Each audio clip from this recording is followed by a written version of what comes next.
Mariing iginiit ni Acting Philippine National Police Chief, Police Lieutenant General C. Melencio Nartates Jr.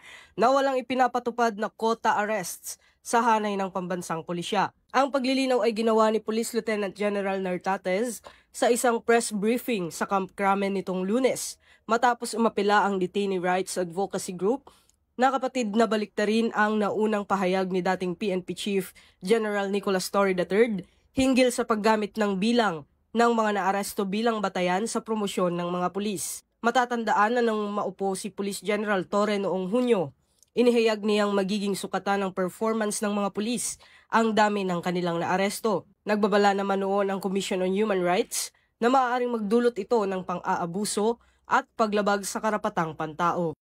Okay. There's no such thing as quota arrest. Sinabi ko na nga kanina,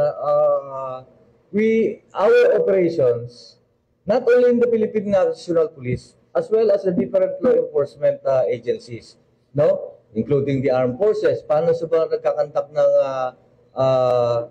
patrol or combat patrol? It is intel-based, no? Napakasimple ang intelligence. We send out priority intelligence requirements, and then from periodically or in a daily basis, essential elements of information dumarating, and we process that.